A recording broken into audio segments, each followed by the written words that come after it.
Reese Witherspoon and Ashton Kutcher are established names as artists, and I'm very interested to see perhaps their chemistry in the rom-com atmosphere. Based on the projects of record in regards to some of their previous film endeavors on both sides, I think it might be a good fit. We'll see the overall delivery on the film.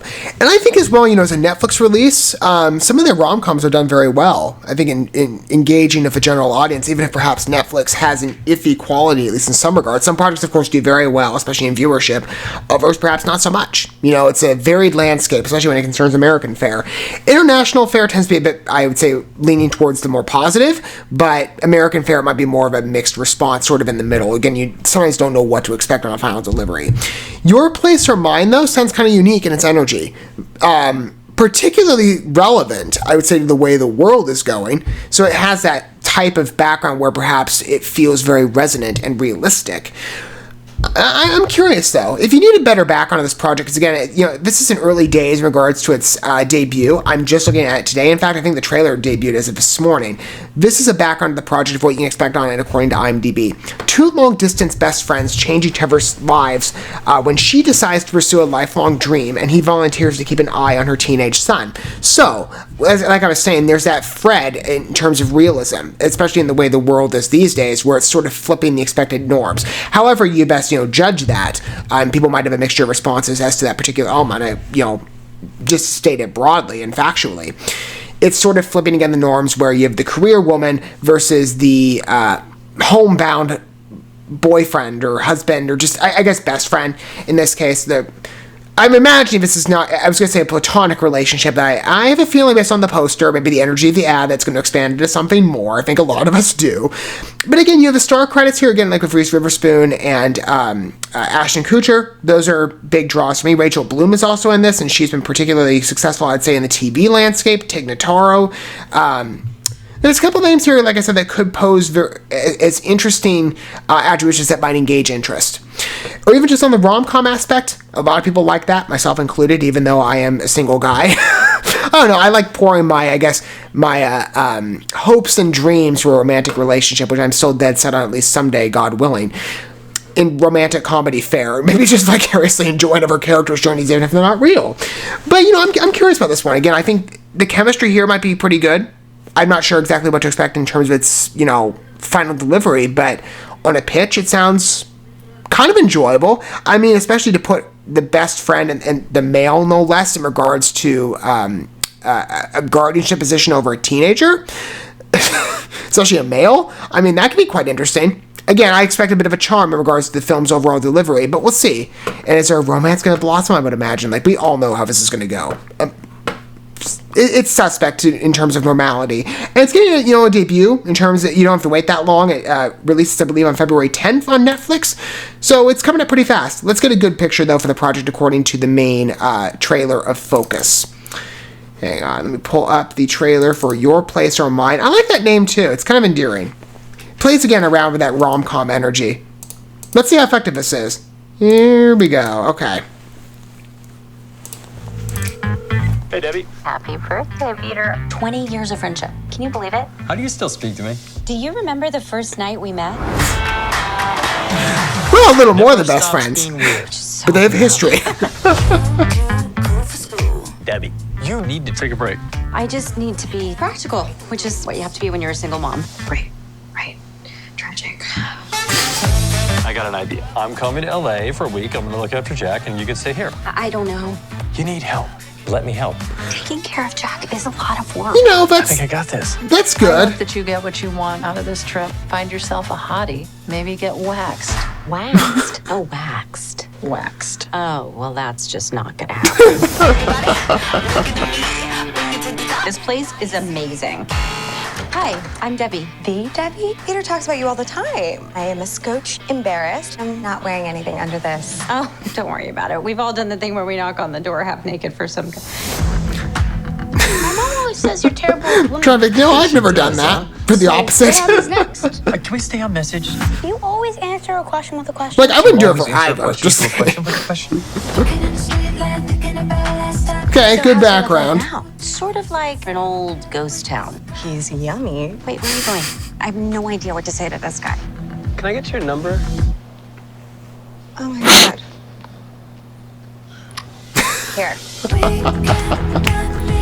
He is into you. No, he's not. You and I tell each other everything, right? Always. I think I may have met someone. Can I tell you The something? love triangle. Immediately. The night that Debbie and I spent together, after I found myself thinking about her. You have to tell her. It's too late. A lot of us have dealt with that.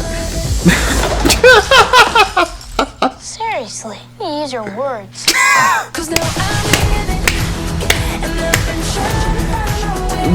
Very endearing What is all construction. this? Peter's not interested in me like that. Is Yeah, but the teenager is the voice of wisdom. That's just great. We should see what you and I could be.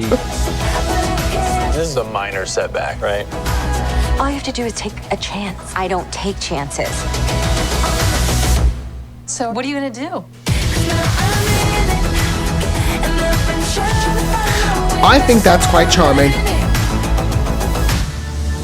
And like I said, well, perhaps we didn't necessarily judge how troublesome that relationship might be in regards to its efficacy, because you've got another guy come in the picture, so you get that familiar love triangle split. But it's an effective romantic comedy, and I think, Ashton Kutcher and Reese Witherspoon have a good chemistry. I also like how realistic it is in regards to a romance, or I guess a relationship separated by location, that you have this girl in New York, which I was going to say, by the way, another girl, Ashton Kutcher's character, he's set in New York, which is a great setting, I think, for a romantic relationship. A lot of, romantic films utilize that particular space. And there's other locations as well. She's in LA, so again, there's that wide berth in regards to geography. But these two come together through how she needs somebody to help look after her kid, and that he's willing to do that. That really speaks to the credits. I think it's not only, an upstanding friend, but a good guy. So you can certainly say in regards to him leveling himself up as a possible romantic interest, he's put himself in a great position, or just love has faded that, we'll call it. I find that quite endearing. I think it's got a great background and good writing as well. Some of the lines really worked for me. That joke on the end with the kid, to use your words, that's so funny. Especially, again, as we might regard teenagers as, oh, they're so complicated, yet it's the adult that is. I think it's got a great potential.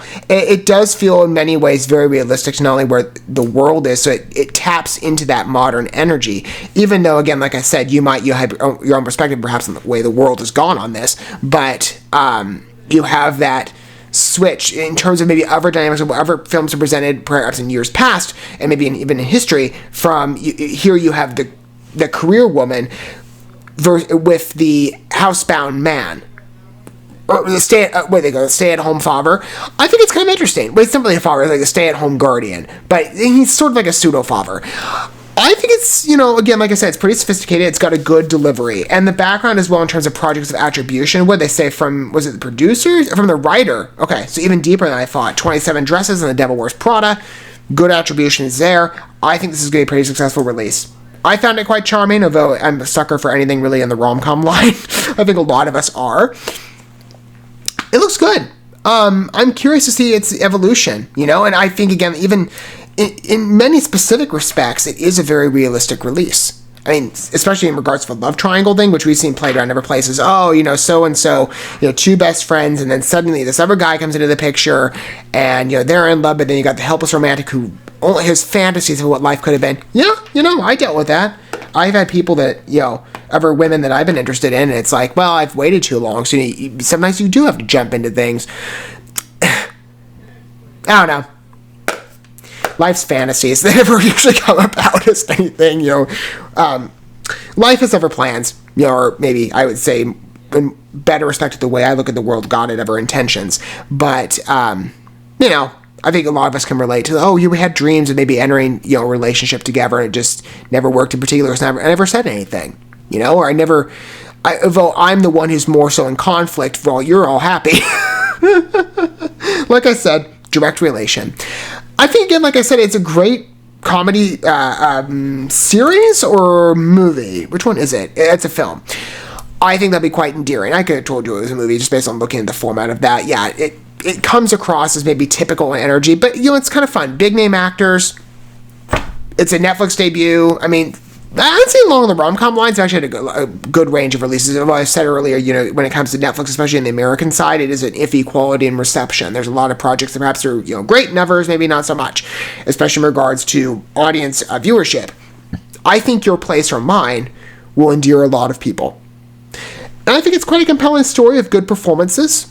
We'll see how effective it is in regards to the full materialization of its story, but, I'm enticed enough to give it a go.